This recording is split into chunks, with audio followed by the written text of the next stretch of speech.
मनोहर सरकार तरक्की अपार। केंद्रीय गृह मंत्री अमित शाह ने दशहरा ग्राउंड करनाल में अंत्योदय महासम्मेलन को संबोधित किया और इस सम्मेलन में विभिन्न योजनाओं के करीब 40 से 50 हजार लाभार्थियों को बुलाया गया था। और इस मौके पर सीएम मनोहर लाल ने कहा कि सरकार 7 ऐसे काम कर रही है और उन्होंने ये भी कहा कि हरियाणा में शिक्षा, स्वास्थ्य, सुरक्षा और समाज समग्र विकास पर काम हो रहा है। दरअसल अंत्योदय महासम्मेलन में बड़े ऐलान किए गए। प्रदेश के बुजुर्गों को 1 जनवरी से बुजुर्गों को 3000 रुपए बुढ़ापा पेंशन दी जाएगी, तो वहीं तीर्थाटन योजना में 60 साल के ऊपर के बुजुर्गों को फ्री तीर्थ यात्रा कराई जाएगी। वहीं अंत्योदय परिवारों को रोडवेज में मुफ्त यात्रा का लाभ मिलेगा। देखिए हमारी एक खास रिपोर्ट।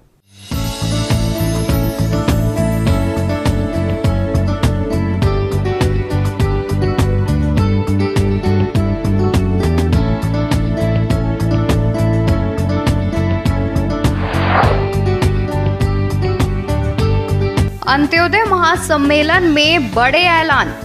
प्रदेश के बुजुर्गों पर मेहरबान मनोहर सरकार। 1 जनवरी से बुजुर्गों को 3000 रुपए बुढ़ापा पेंशन। तीर्थाटन योजना में 60 साल के ऊपर के बुजुर्गों को फ्री तीर्थ यात्रा। अंत्योदय परिवारों को रोडवेज में मुफ्त यात्रा का लाभ।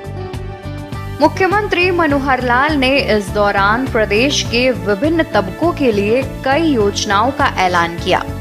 इनका शुभारंभ अमित शाह द्वारा किया गया।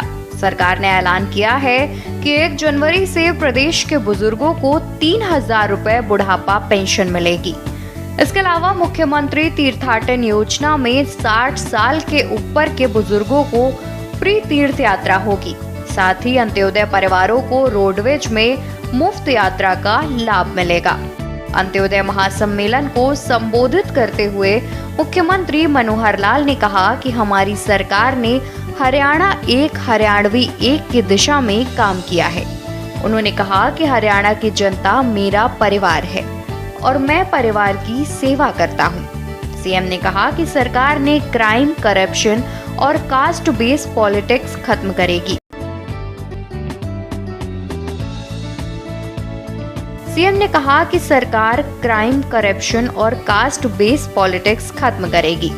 सरकार ने नौकरियों में पारदर्शिता लाने का काम किया, क्योंकि बीजेपी ने पर्ची और खर्ची को बंद किया है।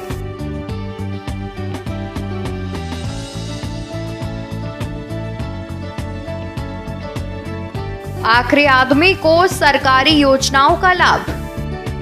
सीएम मनोहर लाल ने अपने संबोधन में कहा कि 1 नवंबर को हरियाणा का 58वां स्थापना दिवस मनाया गया। हरियाणा सरकार ने 26 अक्टूबर को 9 साल पूरे किए हैं, इसलिए यह कार्यक्रम को देखें तो बहुत महत्वपूर्ण है। सीएम ने कहा कि 9 साल के दौरान हरियाणा सरकार ने विशेष कार्य किए हैं। उन्होंने कहा कि हमने पंक्ति में खड़े आखिरी आदमी को सरकारी योजनाओं का फायदा दिया है। सरकार ने गरीबों को सम्मान देने के लिए ही अंत्योदय महासम्मेलन आयोजित किया।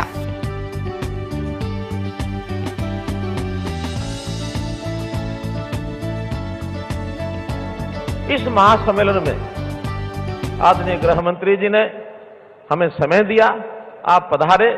मैं आपका हरियाणा की 2 करोड़ 80 लाख लोगों की ओर से स्वागत करता हूं, आपका अभिनंदन करता हूं। हम अपने गृह मंत्री श्री अमित शाह जी के बारे में बहुत जानते हैं, चाहे वो पार्टी के प्रदेश अध्यक्ष के नाते, राष्ट्रीय अध्यक्ष के नाते,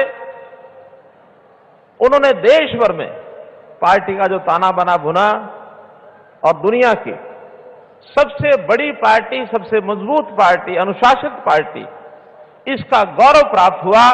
आपकी संगठनात्मक क्षमता, आपकी सुदृढ़ता, इसके बारे में हम परिचित हैं।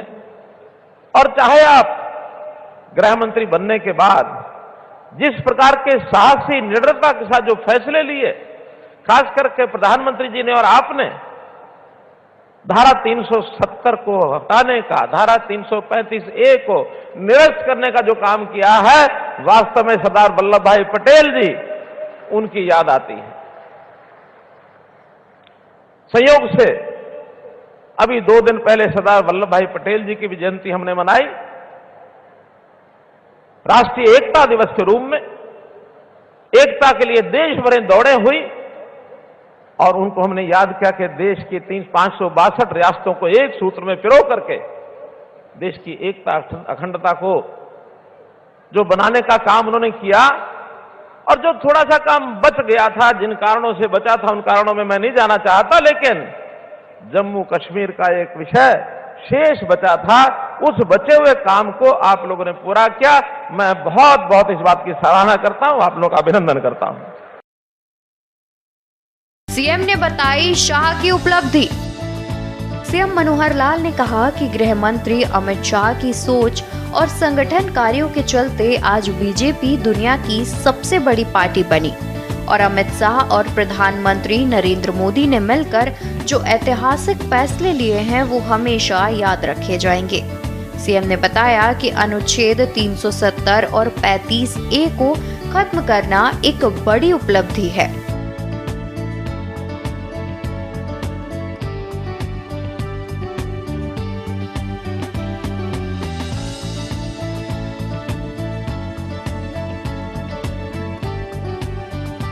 पारदर्शिता होगी, नौकरियों में इंटरव्यू नहीं होगा, क्योंकि ये इंटरव्यू की ऐसी बीमारी थी जिसके ऊपर कितना ही ठीक कर लो तो भी कहीं ना कहीं लीकेज हो जाती थी या कहीं ना कहीं शंका बनी रहती थी कि भाई परीक्षा में तो पास हो गया लेकिन इंटरव्यू के अंदर उसने नंबर कम कर दिए, चाहे उसके अपने आप कम हुए हों, चाहे जानबूझ के कम किए हों या किसी की जानबूझ के बढ़ा दिए हों, ये शंकाएं बनी रहती थी।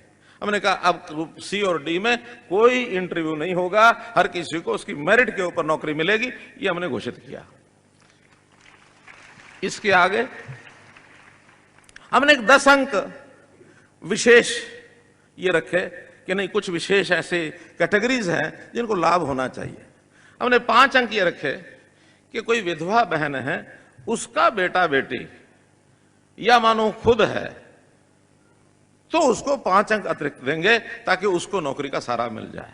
हमने 5 अंक और रखे कि जिसके घर में एक भी नौकरी नहीं है, जिसके घर में माता जी की, पिताजी की, भाई की, बहन की, बेटी की, पत्नी की, किसी की नौकरी नहीं है या लड़की है तो पति की, यानी जिसके घर में एक भी नौकरी नहीं है उसको 5 नंबर अलग देंगे ताकि अंत्योदय की भावना से हर परिवार में कम से कम एक नौकरी जाना शुरू तो हो। ये एक नया हमने पहलू किया। अब इसके आगे और एक नई बात, ये खास करके हमारी बहन बेटियों के लिए है। एक सुझाव आया, एक शिकायत आई कि भी मान लो किसी घर में पहले से एक बेटी है, बेटा भी है, बेटी भी है, बेटी की नौकरी लगी हुई है, बेटा इसलिए रह जाएगा कि घर में बेटी की नौकरी है और 2 साल के बाद बेटी क्या होगा, शादी होकर चली जाएगी, ये घर तो वैसे वैसा फिर रह गया। ऐसे ही कोई बहन है, उस बहन की नौकरी लगी, 2 साल बाद उसकी शादी हो गई, बाकी भाइयों को इसका असर जाता है। बड़ा गंभीरता से विचार किया और विचार करने के बाद मैंने कहा कि ठीक है, इस बंधन में हम बेटी और बहन इसको छोड़ देते हैं। बेटी बहन की नौकरी भले ही हो, बाकी किसी की नहीं होनी चाहिए, और बाकी किसी की होगी तभी उसको 5 नंबर, नहीं बाकी किसी की नहीं होनी चाहिए, उसको 5 नंबर मिल जाए। सीएम मनोहर लाल ने विपक्ष को बनाया निशाना। सीएम मनोहर लाल ने विपक्ष को निशाना बनाते हुए कहा कि हरियाणा में पहले की सरकारों में एक निराशा, अवसाद और भाई भतीजेवाद का माहौल था। बिचौलिए काम करते थे, लेकिन आज हमने भी वह व्यवस्था बदल दी है। लेकिन वह आज भी ऐसी ही बात करके जातिगत राजनीति करते हैं। उन्होंने कहा कि सब पार्टियां अलग अलग जातियों के उप मुख्यमंत्री बनाने की घोषणा कर रही हैं, जो कि जातीय राजनीति हमारे लोकतंत्र की आस्था को बिगाड़ रहा है।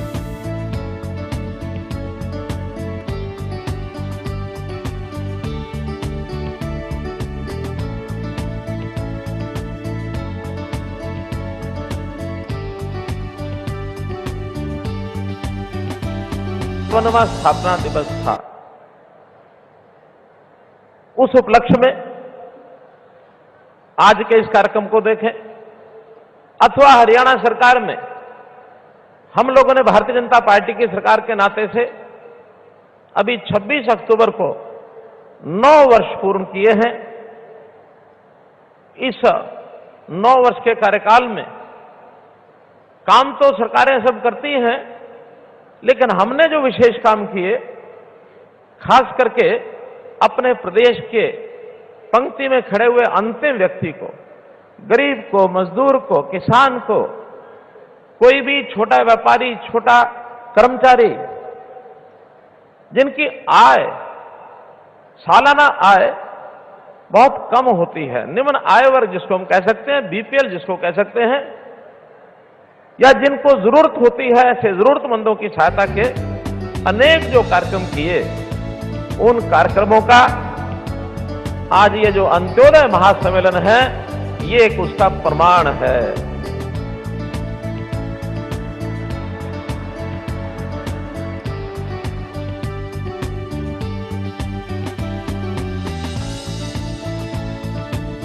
अंतिम का उदय ही सरकार का लक्ष्य।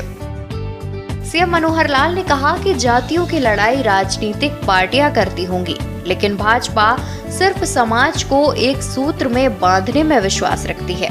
हमारी सरकार ने बिचौलियों के साथ संबंध नहीं बनाए। हमारी सरकार हरियाणा एक, हरियाणवी एक में विश्वास रखती है। सीएम ने कहा कि अंतिम का उदय ही सरकार का लक्ष्य है, इसलिए इसे अंत्योदय कहते हैं।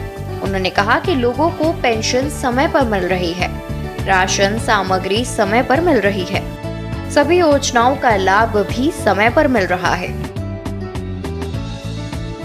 सरकार 7S पर करेगी काम।